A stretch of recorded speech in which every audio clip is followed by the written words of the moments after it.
you ever think about those ridiculous trends from the 1970s? The ones so bizarre that explaining them today sounds like fiction? These trends shaped homes, wardrobes, and lifestyles so completely that millions embraced them without question. So what made an entire decade fall for ideas this strange? Pet rocks were one of the most baffling commercial successes of the 1970s, a trend so absurd that it still makes people shake their heads decades later. Someone actually convinced millions of Americans to pay real money for an ordinary stone sitting inside a cardboard box, complete with air holes and a bed of straw.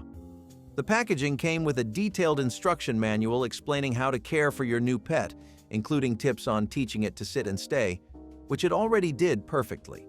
People lined up at stores, wrapped them as holiday gifts, and proudly displayed them on shelves as if they had adopted something genuinely alive. The creator became a millionaire almost overnight, proving that the right marketing could sell literally anything to a willing audience. Kids begged their parents for one, adults bought them as conversation starters, and the whole thing snowballed into a cultural moment that defined the decade.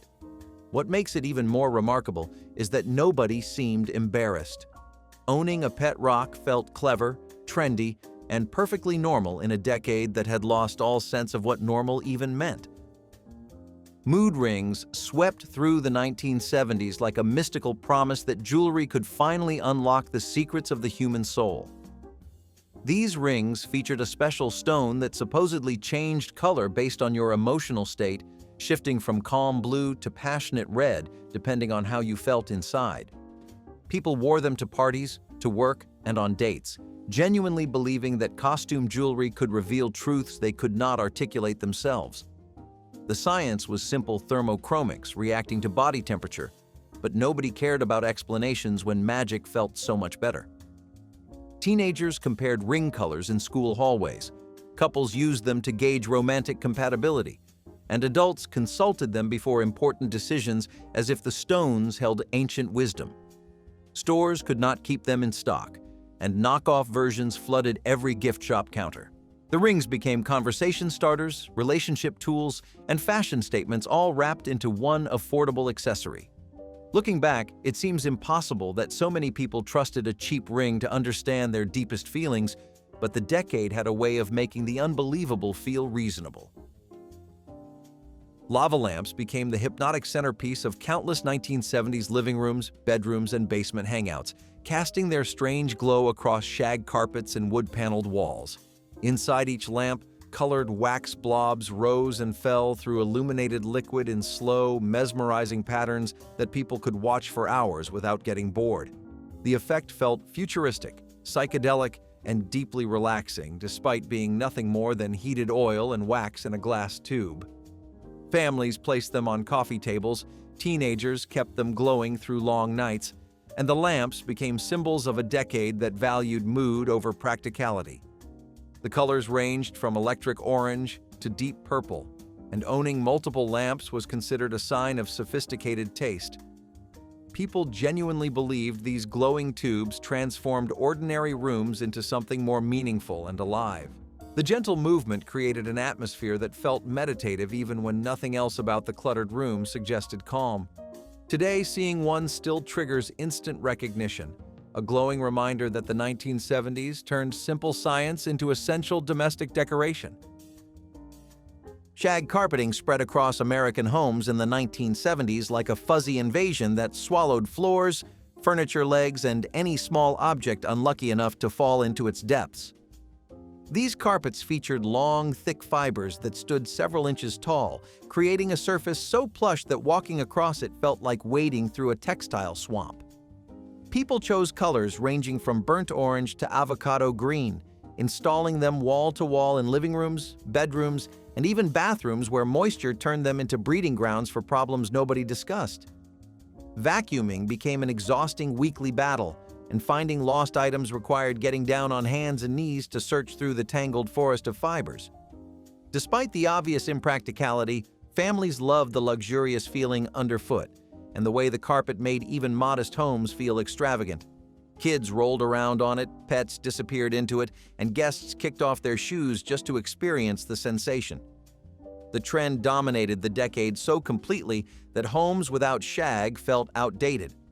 Today, ripping out old shag reveals floors nobody has seen in decades.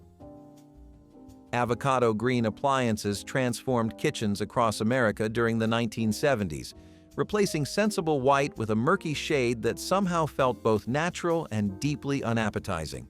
Refrigerators, stoves, dishwashers, and even smaller appliances came in this particular green, creating kitchens where everything matched in a way that now looks aggressively dated.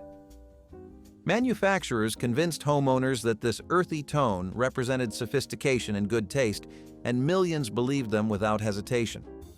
Families replaced perfectly functional white appliances just to achieve the coordinated look magazines promised would elevate their homes. The color appeared in showrooms, catalogs, and television commercials as if no other option existed or mattered. People planned entire kitchen renovations around matching this specific shade, choosing countertops, curtains, and dish towels that complemented the overwhelming greenness. It felt stylish, natural, and perfectly in step with a decade obsessed with bringing the outdoors inside through color. Looking back, photographs of these kitchens trigger a mix of nostalgia and disbelief that anyone found this shade appealing.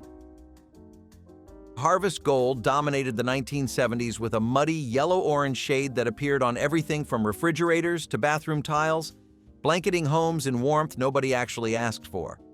This particular color sat somewhere between sunshine and mustard, creating interiors that felt earthy, cozy, and relentlessly committed to a specific vision of domestic style. Manufacturers produced harvest gold appliances, carpets, curtains, toilets, sinks, and telephones, making it nearly impossible to escape the shade no matter which room you entered. Families embraced it wholeheartedly, coordinating their homes around this single dominant tone as if variety itself had become unfashionable. The color paired naturally with avocado green and burnt orange, creating rooms that looked like autumn had permanently settled indoors. People genuinely believed these warm tones made spaces feel welcoming and sophisticated, never imagining future generations would recoil at the photographs. Remodeling meant choosing between harvest gold and its trendy companions, leaving little room for subtlety. The shade defined the decade so thoroughly that spotting it transports anyone back instantly. Waterbeds became the ultimate symbol of 1970s sleeping innovation, convincing millions of Americans that resting on hundreds of gallons of water sealed inside a vinyl bladder was somehow a good idea. These beds promised unmatched comfort, therapeutic benefits, and a futuristic sleeping experience that traditional mattresses simply could not deliver. People installed heavy wooden frames in bedrooms, filled the bladders with garden hoses, and plugged in electric heaters to keep the water warm through cold nights. The setup process alone should have raised concerns, but enthusiasm for novelty outweighed every practical consideration. Sleepers discovered that turning over created waves, that punctures meant disasters, and that moving required draining the entire contraption. Partners rolling toward each other in the middle of the night became unavoidable as water shifted beneath them. Despite the obvious complications, waterbeds represented rebellion against conventional sleeping and a commitment to modern living that the decade celebrated above all else. Bedrooms across America sloshed and gurgled through the night, their owners convinced they had discovered the future of rest. Macrame plant hangers dangled from ceilings throughout the 1970s, turning ordinary houseplants into elaborate displays suspended by intricate knotted rope creations. The craft involved tying cord, jute, or yarn into decorative patterns that formed pouches capable of holding ceramic pots, terrariums, and anything else that needed elevation. People took classes, bought pattern books, and spent evenings creating these hanging sculptures that transformed living rooms into indoor jungles. Ferns became especially popular because their draping fronds complemented the handmade holders perfectly, creating layered cascades of greenery and fiber that defined the aesthetic. No home felt complete without at least one macrame hanger near a window, catching sunlight while the plant stretched toward the glass. The trend combined the love for natural materials, handmade crafts, and bringing the outdoors inside into a single decorating statement. Some went overboard, filling every ceiling hook until rooms resembled tangled forests of rope. Looking back, the dedication required to create these hangers seems remarkable, each representing hours of careful knotting for displays that house guests barely noticed.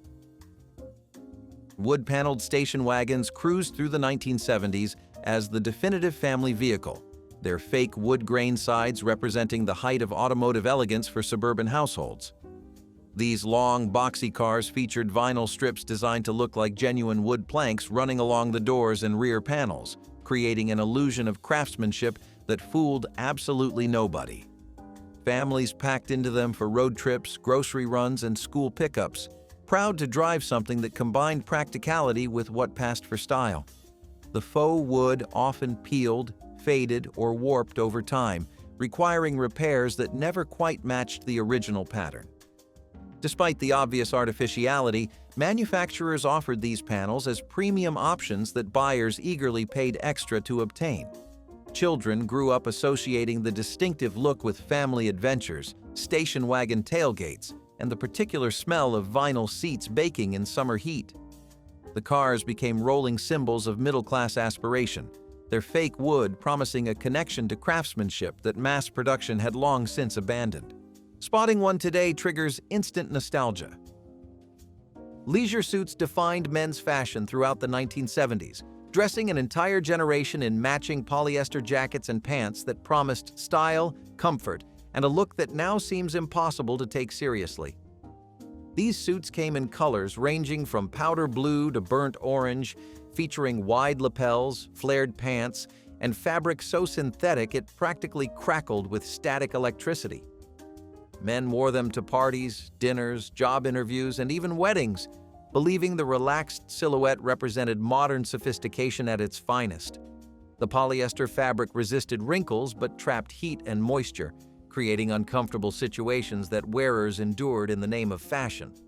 Stores dedicated entire sections to these suits, and tailors adapted their skills to the unusual construction that departed dramatically from traditional menswear. Photographs from the era show rooms full of men dressed identically in shiny suits that seemed professional to them and ridiculous to everyone who came after. The trend lasted just long enough to fill closets across America before taste shifted and the suits became symbols of everything wrong with 70s fashion.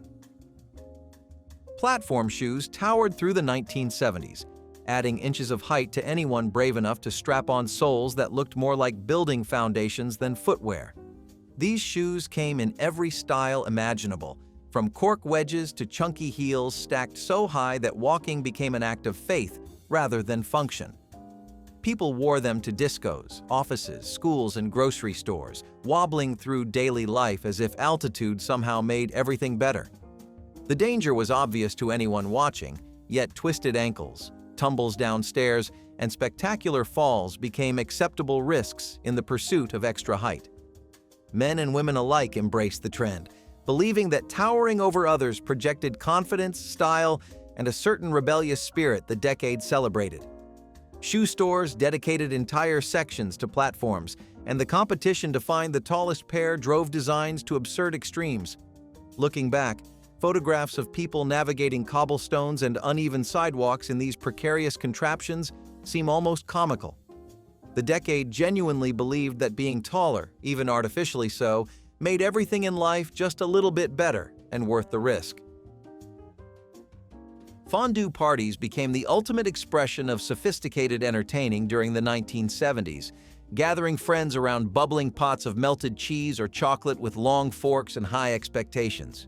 Hosts invested in elaborate fondue sets, complete with multiple pots, color-coded forks, and instruction booklets explaining the proper technique for dipping bread without losing it in the cheese.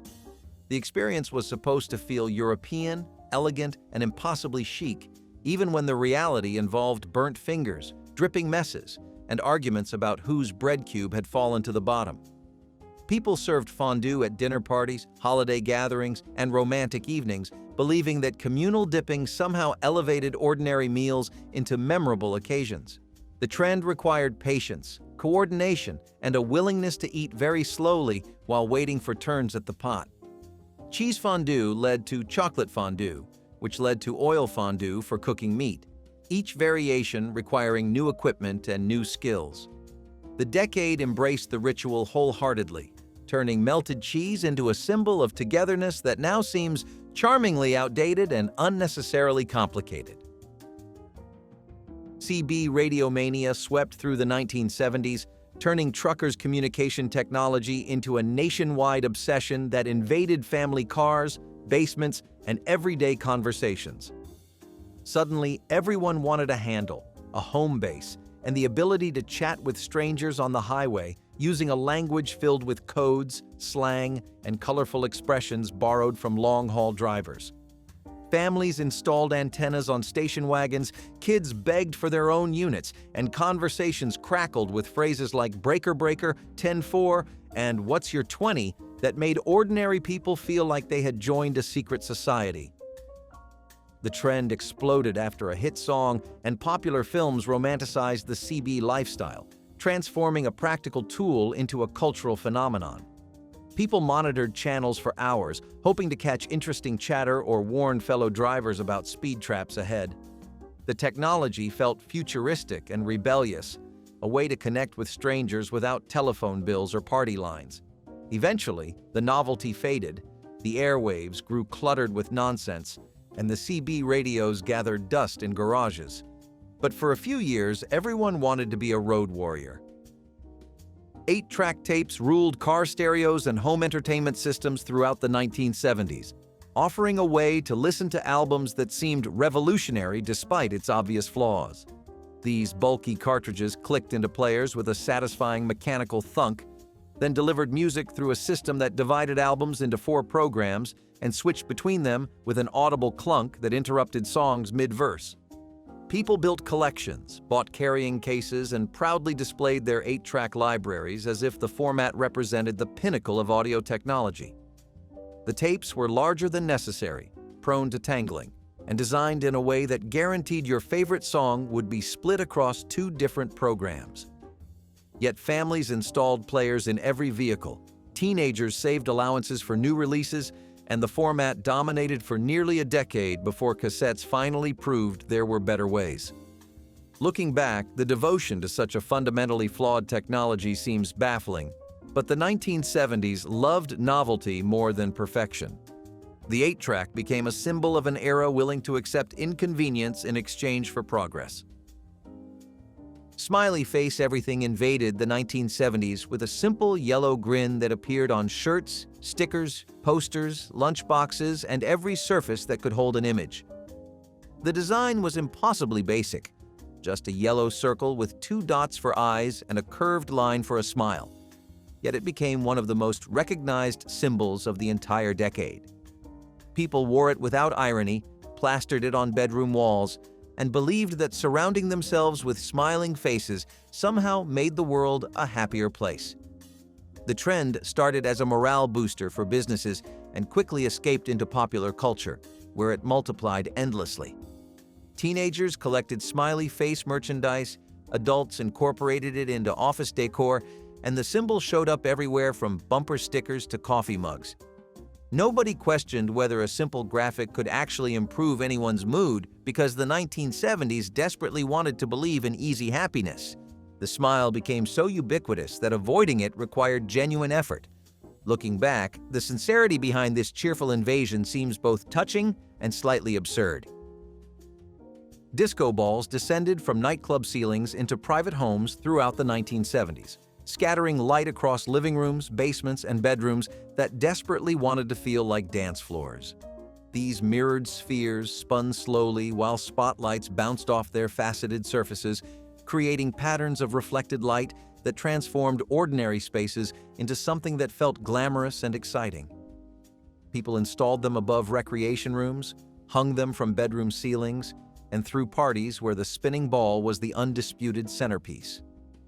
The effect required darkness, colored bulbs, and a willingness to pretend that your suburban split level was actually a Manhattan discotheque. Families posed for photographs beneath them. Teenagers slow danced in their glow, and the balls became symbols of a decade that believed any room could become magical with the right lighting. Hardware stores stocked them, catalogs featured them, and home decorating guides recommended them for anyone wanting to stay current with trends. The spinning lights promised escape from ordinary life, even if that escape only lasted until someone turned on the overhead lamp. Beaded doorway curtains clicked and clattered through the 1970s, replacing actual doors with hanging strands of plastic, wooden, or bamboo beads that announced every entrance with percussive fanfare. People hung them between kitchens and dining rooms, bedrooms and hallways, anywhere that a traditional door seemed too formal or boring for the era's casual aesthetic. Walking through them required pushing aside the strands and accepting that privacy had become an outdated concept. The beads came in every color imaginable, from natural earth tones to electric rainbow combinations that matched nothing and clashed with everything. Homeowners believed these curtains made spaces feel more open, more relaxed, and more in tune with the decade's free-spirited philosophy. The clicking sound they made became the soundtrack of domestic life, marking every trip to the kitchen or bathroom with an audible announcement. Kids loved playing with them, cats destroyed them, and adults defended them as artistic expressions rather than impractical barriers. The trend eventually faded when people remembered that doors exist for actual reasons, but for years the beaded curtain reigned supreme. Conversation pits sank into living room floors throughout the 1970s, creating sunken seating areas that promised to revolutionize how families and friends gathered together. These architectural features required digging out a section of the floor, lining it with built-in couches, and filling the resulting bowl with cushions and the expectation of meaningful connection. Homeowners invested significant money, believing that lowering their seating would elevate their social lives. The design looked stunning in magazines, with beautiful people lounging gracefully in perfectly arranged formations. Reality involved awkward entry and exit, spilled drinks rolling toward the center, and the unsettling feeling of sitting below everyone else in the room. Cleaning required descending into the pit and vacuuming while bent at uncomfortable angles. Elderly relatives struggled with the step down, and children treated the space as an indoor playground rather than a sophisticated gathering spot. The trend peaked quickly and faded faster, leaving homeowners to either fill them in or accept their choices. Many conversation pits still exist today, covered with platforms and carpet, hiding beneath floors. Painted vans with murals cruised through the 1970s as rolling art galleries, their sides covered in airbrushed fantasies that ranged from cosmic landscapes to mythological scenes that belonged on album covers rather than vehicles. Owners spent fortunes transforming ordinary cargo vans into personalized statements, commissioning artists to cover every panel with wizards, wolves, sunsets, and imagery that screamed individuality louder than any bumper sticker ever could. These vans became extensions of their owners' personalities, mobile declarations that conformity had no place in their lives. Inside, many featured custom interiors with shag carpeting, captain's chairs, and mood lighting that transformed the cargo space into lounges on wheels. People posed proudly beside their painted vans, treating them as accomplishments rather than transportation. The trend required significant investment and a willingness to be noticed everywhere you drove. Car washes became complicated, parking lots became exhibitions, and every stoplight became an opportunity for strangers to admire your taste. The murals faded with time, but the confidence required to drive them never seemed to waver. Jello mold salads wobbled onto dinner tables throughout the 1970s, combining gelatin with ingredients that had no business sharing the same dish. These quivering creations contained everything from shredded carrots to cottage cheese, from canned fruit cocktail to actual vegetables suspended in lime or orange gel like specimens in a science experiment. Hostesses presented them proudly at potlucks, holiday dinners, and neighborhood gatherings, believing that encasing food in flavored gelatin somehow made it more sophisticated. The molds came in elaborate shapes, from rings to bunt designs, each requiring careful refrigeration and even more careful unmolding that often ended in disaster. Children poked at them suspiciously, while adults insisted they were delicious and refreshing. Cookbooks dedicated entire chapters to gelatin salads, offering recipes that combined sweet and savory in ways that defied culinary logic. The trend required special equipment, significant planning, and a tolerance for textures that modern palates find genuinely disturbing. Looking back, these jiggly centerpieces represent a decade when creativity in the kitchen sometimes went too far. Rotary phones in every color transformed the 1970s telephone from a purely functional device into a decorating decision that families debated with surprising passion. These heavy, dial-based phones came in shades ranging from harvest gold to avocado green to princess pink, allowing homeowners to coordinate their communication devices with kitchen appliances or bedroom decor. People placed them prominently on counters and nightstands, treating them as design statements rather than simple utilities. The rotary dial required patience, forcing callers to wait as the mechanism slowly returned after each number. Tangled cords stretched across rooms as people wandered while talking, creating obstacle courses that tripped unsuspecting family members. Phone companies offered rental programs that let customers swap colors with the seasons or whenever redecorating demanded. The weight of these phones made them feel permanent and important, anchoring conversations to specific spots around the house. Looking back, the idea that telephone color mattered so deeply seems charmingly absurd, but the decade took coordination seriously. Shaggy toilet seat covers wrapped bathroom fixtures in fuzzy fabric throughout the 1970s, transforming functional porcelain into something that resembled a small pet sleeping quietly on top of the toilet. These covers came in every color imaginable, from matching sets that coordinated with bath mats to bold statements that clashed magnificently with everything else in the entire room. People believed they added warmth and elegance to spaces that desperately needed softening. The reality involved covers that slipped sideways at inconvenient moments, collected moisture in ways nobody wanted to discuss, and required washing far more often than anyone actually washed them. Guests encountered these fuzzy obstacles with confusion and resignation, never quite sure whether to adjust them or pretend nothing was wrong. The matching tank cover and floor mat completed the look, creating bathrooms that felt more like textile showrooms than functional spaces. Hardware stores dedicated entire aisles to these accessories. The trend faded when people finally admitted that some surfaces simply should not be fuzzy. Beanbag chairs collapsed into living rooms and bedrooms throughout the 1970s, offering seating that had no structure, no support, and no logical reason for existing beyond pure novelty. These shapeless vinyl sacks filled with tiny polystyrene beads promised casual comfort but delivered something closer to controlled falling. People sank into them, struggled to find comfortable positions, and faced the genuine challenge of standing back up without assistance. The beads shifted constantly, creating lumps and configurations that never quite matched what anyone wanted. Kids loved them because they could be thrown, jumped on, and dragged across floors with satisfying swooshing sounds. Adults tolerated them because the decade demanded casual furniture that rejected traditional expectations. The vinyl coverings cracked over time, releasing tiny white beads that scattered across carpets and proved impossible to vacuum completely.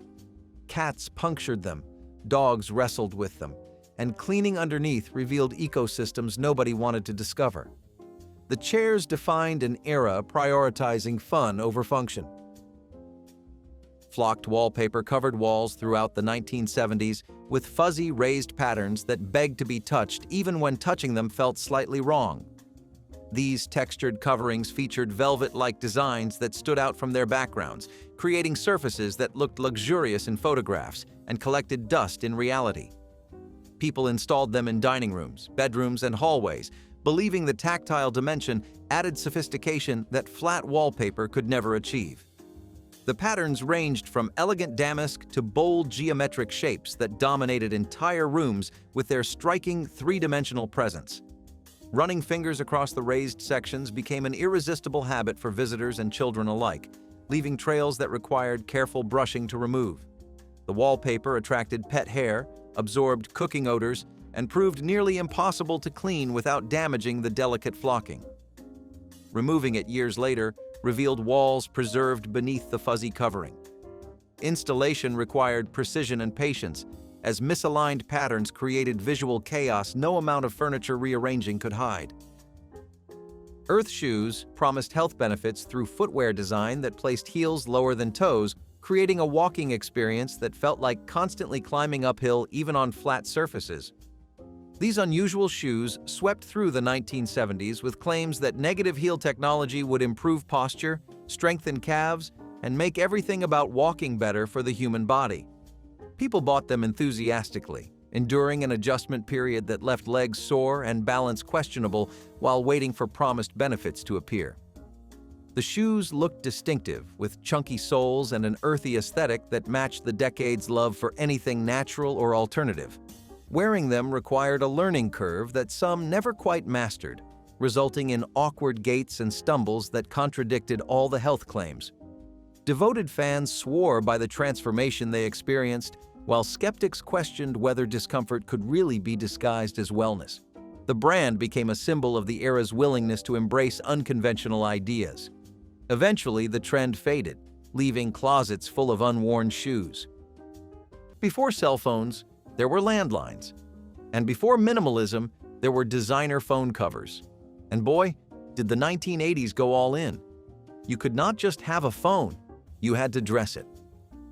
We are talking fur-lined receivers, leopard print handsets, and rhinestone-covered cradles. Nothing screamed glamour, like trying to have a conversation with what looked like a bedazzled chinchilla pressed against your ear. There was even one that looked like a hamburger. Why? No one really knows. But the 1980s were not about asking why. They were about asking, does this come in glitter pink?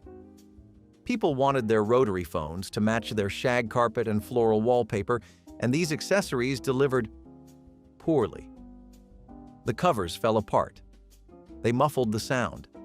And let us be honest, no emergency call was improved by digging through a layer of sequins. It turned something simple into a full-time job. You had to prepare to use your phone.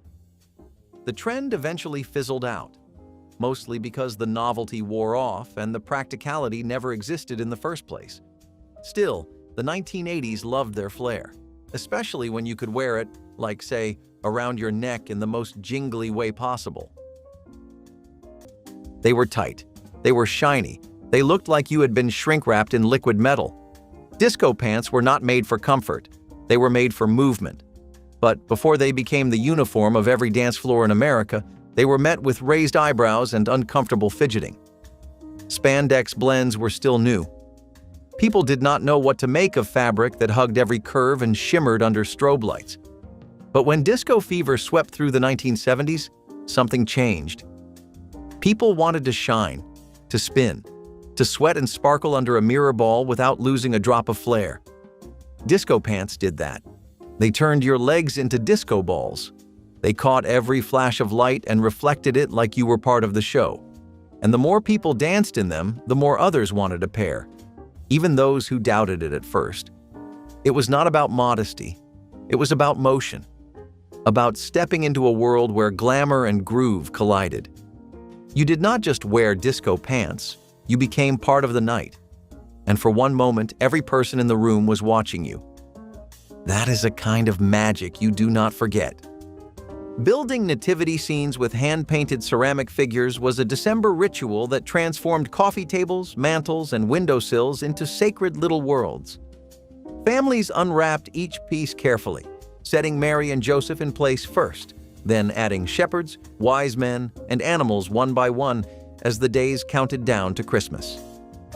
The figures were often chipped from years of handling, their paint faded in spots that only made them feel more beloved. Some sets had been passed down through generations, arriving in boxes lined with tissue paper that smelled like old storage and quiet reverence.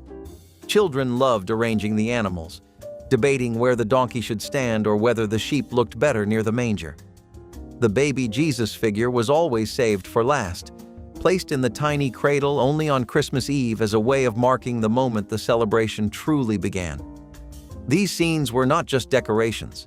They were stories told in miniature, lessons about patience and the meaning behind the holiday rush.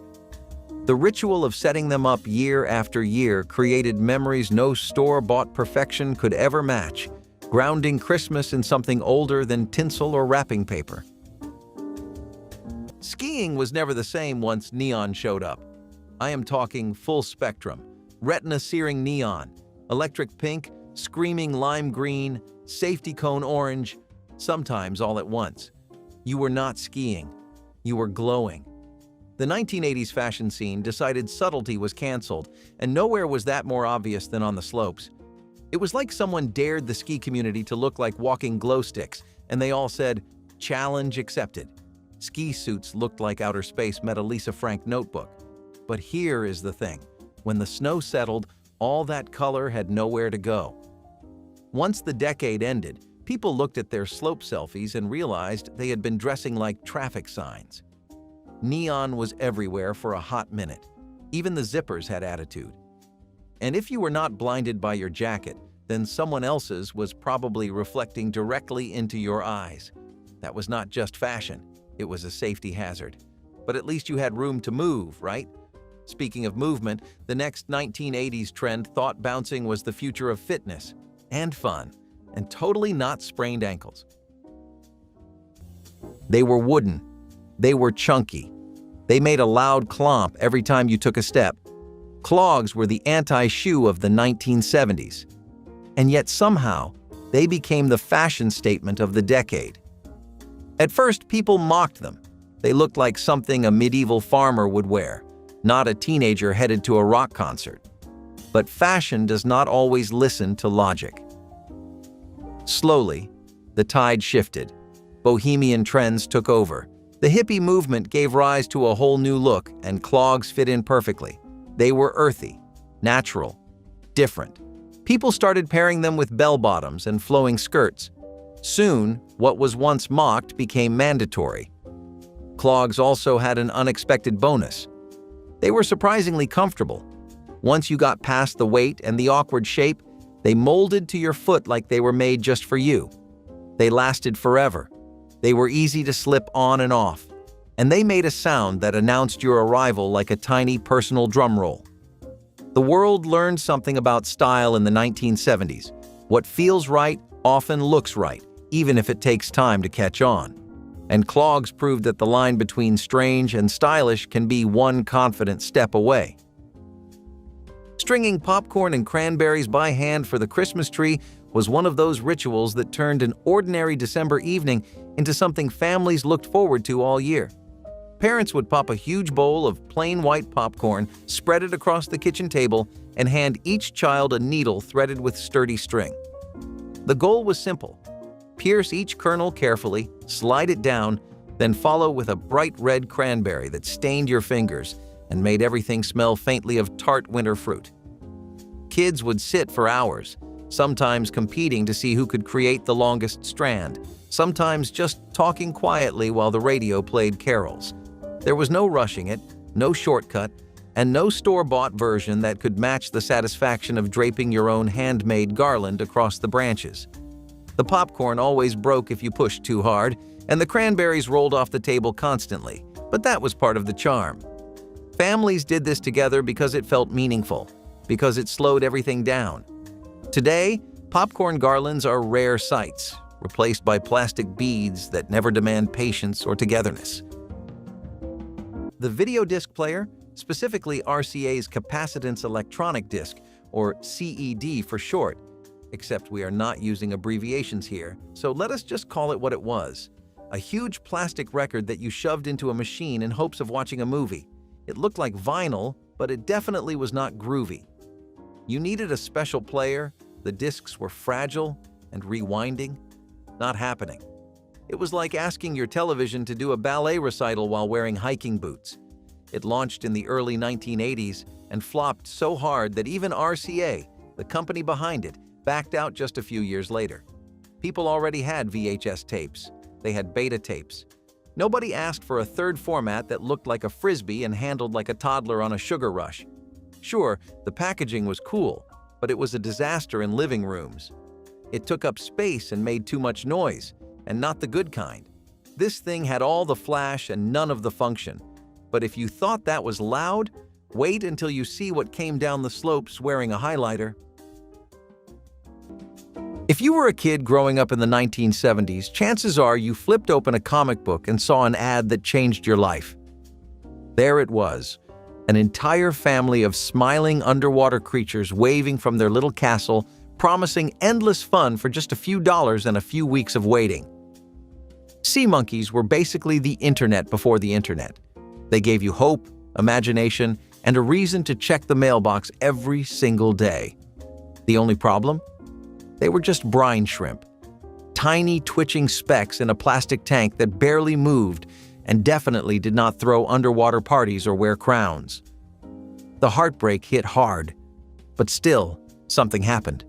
Maybe it was the anticipation, or maybe it was the feeling that you were in on a secret world only kids understood. Once you got over the initial disappointment, you started caring. You watched those specks like they were your own fishy children. You fed them. You read the instructions like a sacred scroll. And eventually, sea monkeys weren't a scam anymore. They were a rite of passage, something you had to experience to get.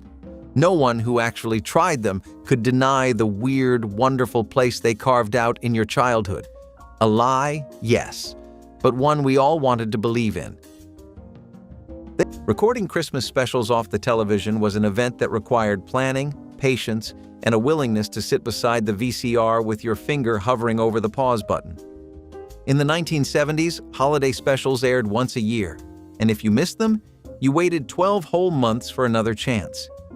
Families gathered around the television with blank tapes ready, determined to capture every second of Rudolph, Frosty, or the Grinch before the next commercial interrupted.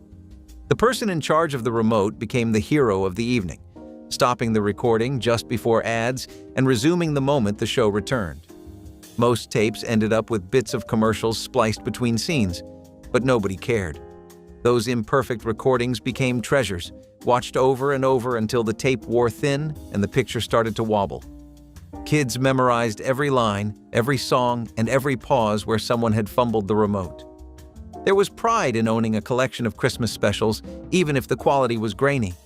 Streaming killed that tradition entirely, making everything available instantly and removing the urgency that once made December broadcasts feel sacred. Now imagine being a kid in the 1980s. You see a commercial where a kid is floating through the air like they are on the moon. Enter moon shoes, mini trampolines for your feet. A miracle of plastic, rubber bands, and hope. The packaging promised anti-gravity fun. But what you got was 2 slabs of plastic that shook your ankles into submission. You strapped them onto your sneakers, took a few hopeful jumps, and within 5 minutes, you were sitting on the ground nursing a bruised shin. They were supposed to be fun. Instead, they became an unofficial rite of passage for backyard injuries. Sure, you might get one satisfying bounce in before the strap snapped off or your foot twisted sideways like it had a mind of its own. But that did not stop kids from begging for them. We were promised space adventures. We got orthopedic bills. Still, for one fleeting second, you felt like an astronaut. And then you remembered you were just in the driveway, stuck in a pair of squeaky plastic traps. But if your feet were not being tortured, chances are your telephone was, because the next trend had a serious case of over-accessorizing. Step into any kitchen from the 1970s, and you will be greeted by 2 colors that defined a generation: avocado green and harvest gold. These colors were not just trendy. They were a movement, a rebellion against the sterile whites and grays of the previous decades. But when they first hit the market, people were not so sure. Who wanted a fridge the color of guacamole? Or a stove that looked like it belonged in a barn? Critics called them loud, tacky, and too bold for the kitchen. But that was the point. They brought warmth, personality, a strange sort of comfort that made every meal feel like it came from a place of love, not a machine. It was less about design and more about feeling. Avocado green reminded people of nature. Harvest gold hinted at sunshine and homegrown meals. Eventually, the world caught on. These colors invaded everything: blenders, dishwashers, even phone cords. They became the standard, not the outlier. And while later decades would mock them endlessly, those who lived through it remember how alive those kitchens felt, how human, how cozy. Because sometimes, color is more than just color, it is a memory. Waiting all year for the Sears wish book to arrive, was a childhood ritual that made September feel like the true start of Christmas. The moment that thick catalog landed on the doorstep, children across America dropped whatever they were doing and scrambled to claim it first. The pages were glossy, the toy section endless, and every photograph promised a world of wonder that seemed almost too good to be real. Kids would circle items with crayons, fold down corners, and spend hours imagining which toys might actually appear under the tree. Parents used it strategically, letting children dream big while quietly noting which pages got the most attention. The wish book was not just a catalog, it was a planning document for the entire holiday season, a shared reference that sparked conversations and negotiations. Siblings would argue over who got to hold it, and grandparents would flip through just to see what the younger generation wanted. When online shopping replaced catalogs, the wish book quietly disappeared, and with it went a tradition that turned anticipation into an art form. Those who grew up circling pages still remember the weight of that book and the thrill of imagining Christmas morning months before it arrived. You knew it was going to be a good school year when your pencil case smelled like a fruit salad. Rubber-scented erasers shaped like food were the peak of academic excitement in the 1980s. They looked like tiny hamburgers, donuts, pickles, even sushi rolls. If you were lucky, your set came with a tiny tray and a fake soda. They were bright, colorful, and smelled like someone spilled a bottle of air freshener in an art supply store. Only problem? They did not actually erase anything. If anything, they left behind more streaks than they removed. Still, no one really used them. You displayed them, you traded them, you clutched them like they were gold. And every now and then, someone tried to eat one just to see what would happen. It was childhood logic at its finest. If it smells like a strawberry milkshake, it must taste like one too, right? Wrong. But what these erasers lacked in function, they made up for in flair. They were tiny scented trophies of your youth. And while they never helped you pass math, they sure looked good on your desk. Speaking of things that looked great on the surface but did not last, let us hit play on a sound that defined a decade and then disappeared overnight. There was nothing quite like the feeling of riding a banana seat bicycle for the first time. The long, curved seat, the high-rise handlebars, the way the bike seemed to stretch out like a lowrider built for kids with dreams of speed and freedom. It looked goofy at first, like it was too much bike and not enough sense. But when you climbed on, you understood immediately. This was not just a bike. It was a ride. The kind of ride that made you feel bigger than you were. Cooler, like you belonged on a summer road with no adults in sight and no plans for the day except maybe a trip to the corner store for some candy. These bikes were built for fun, not function. They turned corners with swagger. They made hills feel like roller coasters. They were the kind of trend that looked strange sitting still but came alive in motion. And even though plenty of grown-ups scoffed and said it was impractical or flashy, they never understood the magic. The banana seat was a throne, a chariot, a symbol of independence when everything else still had training wheels. Using bubble lights that actually bubbled on the tree was one of those small wonders that made 1970s Christmas trees feel alive in ways modern LED strands never replicate. These lights had glass tubes filled with colored liquid that slowly started bubbling once the bulb beneath them warmed up, creating a hypnotic display children could stare at for hours. Families waited patiently after plugging in the tree, watching as the first bubble rose through the liquid and more followed until the entire tree seemed to shimmer with motion. The colors were vivid, the effect almost magical, and the gentle heat from each bulb added warmth that balanced cold December nights. Kids would lie on the floor beneath the branches, looking up at the bubbling tubes like tiny lava lamps scattered among the ornaments. Parents warned against touching them because they got hot, but that only made them more fascinating. These lights required patience to warm up, and not every bulb bubbled evenly, giving each one its own personality. Modern safety standards eventually pushed bubble lights to the margins, replaced by cooler options that never captured the same wonder. You knew a kid was cool if their necklace made noise from down the hallway. Enter the plastic charm necklace. These things were a fashion statement and a choking hazard all rolled into one. A long, brightly colored chain that you decked out with dozens of plastic trinkets.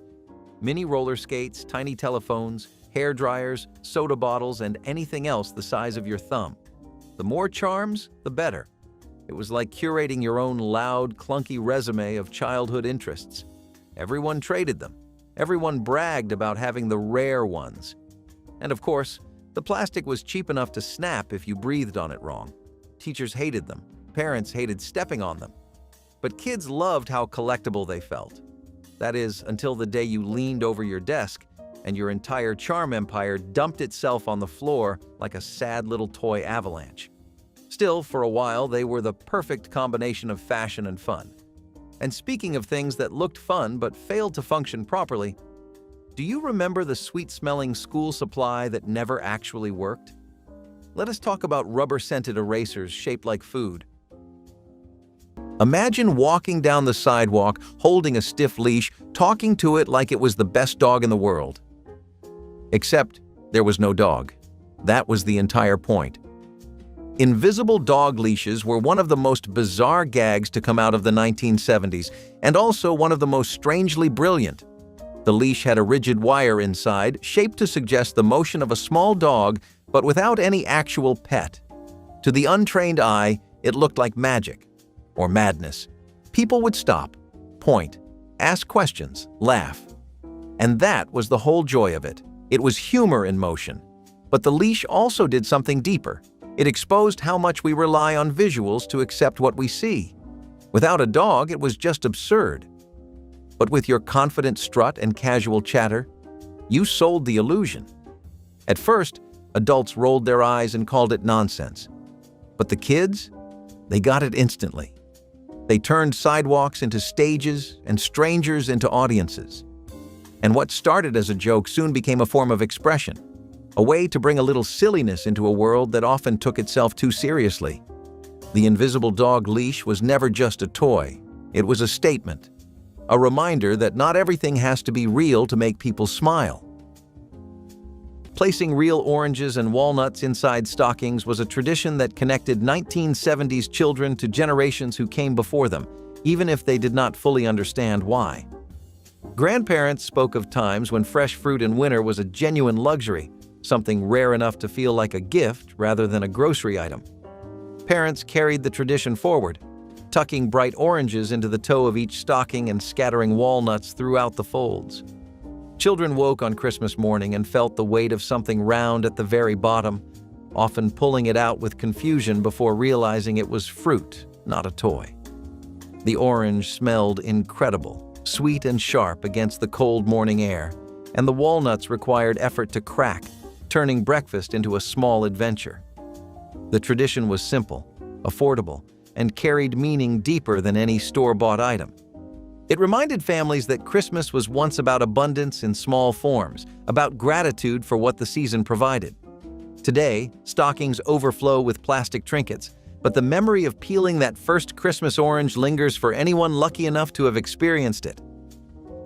The synthesizer, the drum machine, the shoulder pads, all came together for the golden age of synth pop in the 1980s.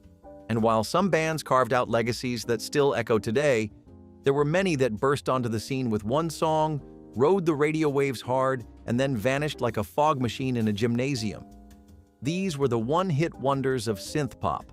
Groups with names that sounded like computer errors, album covers that looked like laser tag invitations, and beats that could only be danced to under a disco ball or beneath neon lights. You probably remember the song, maybe even the music video, but ask someone to name a second track and all you will get is a confused look.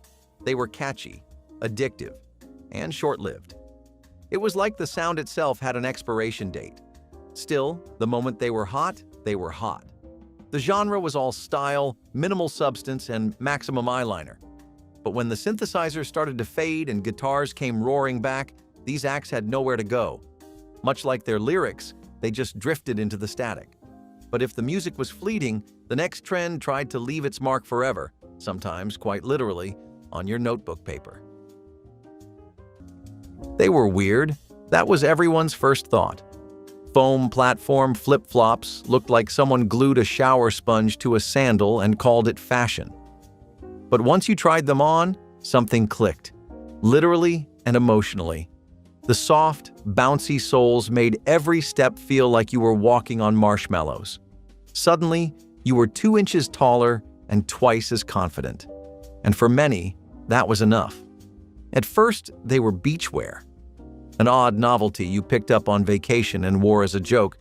But then summer came around, and people started wearing them. Everywhere. To school, to the mall, to concerts, the foam base had just enough squish to feel like rebellion, just enough weird to make you stand out. And that mattered. Everyone wanted to be taller without looking like they tried. Everyone wanted comfort without giving up edge. These flip-flops were not exactly safe. They wobbled, they tipped, they tripped you up sometimes. But that was part of the charm. They were unstable in all the ways the 1970s were: loud, strange, somehow graceful. And if you managed to master the art of walking in them, you earned more than height, you earned style points. Sending handwritten Christmas cards to every relative was a December project that consumed entire evenings and filled kitchen tables with envelopes, stamps, and carefully chosen cards. Families kept address books thick with names, some crossed out and updated as people moved, tracking decades of relationships in penciled notes. Mothers often led the effort, but everyone was expected to sign their name or add a short message, turning each card into a tiny family portrait delivered through the mail. Choosing the right card for each person mattered, because a funny card for a serious aunt could spark quiet holiday drama. The process took weeks, with cards stacked in piles waiting for stamps, each representing a connection that might otherwise go unspoken all year. Receiving cards in return felt like a small victory, and many families displayed them on mantles or strings, turning their collection into a visible measure of their social world. There was pride in a mailbox full of envelopes during December. Email and social media slowly erased this tradition, replacing handwritten notes with digital messages that arrive and vanish without ever being held. Those who remember licking stamps know something irreplaceable was lost. You were not just writing letters in the 1980s. You were sending sensory experiences. Perfumed stationery sets were the peak of pen pal drama. Heart-shaped pages with lace borders, sparkly envelopes, and enough floral scent to knock out a small room. There were sets that smelled like roses, vanilla, ocean breeze, or something suspiciously like bubble gum and detergent. You would open a note from your best friend and nearly pass out from the aroma. It was like the page had bathed in perfume and never toweled off. They were beautiful, romantic, and borderline unreadable. The ink would smudge from the coated paper. The scent would linger for days. And if you tried mailing one of these in the heat, good luck. The envelope might as well have been dipped in cologne. Still, it was all part of the charm. These notes were not meant to last forever. They were moments frozen in scent. They smelled like crushes and sleepovers and secrets told in cursive. But not all nostalgia smells sweet. Because the next 1980s trend? It came with a can of hairspray, a comb, and enough height to qualify as a fire hazard. Latch hook kits showed up under Christmas trees and on craft store shelves all across the country. They looked boring at first. A mesh canvas, some yarn, and a weird little hook. But the moment you sat down with one, you got it. This was not just a hobby. It was therapy, disguised as art. You looped. You pulled. You built something from scratch, one tiny tuft at a time. And slowly, the image appeared. Maybe it was a rainbow. Maybe it was a cartoon cat. Maybe it was a psychedelic swirl of nonsense colors that only made sense to you. But it was yours. And it was soft. Latch hook rugs were the 1970s answer to stress balls and fidget toys. They gave your hands something to do while your mind wandered, while the television buzzed in the background, while the world outside felt chaotic and overwhelming. Not everyone appreciated them. Some called them tacky, pointless. But that was never the point. The point was the quiet joy of making something that served no real purpose, except to comfort you. And in a decade full of noise, that comfort meant everything. Hanging homemade stockings knitted by Grandma was a tradition that made each child feel uniquely loved in ways no store-bought stocking could match. These were not perfect machine-stitched creations with flawless lettering. but handmade works featuring crooked names, uneven stitches, and color combinations only a grandmother would choose.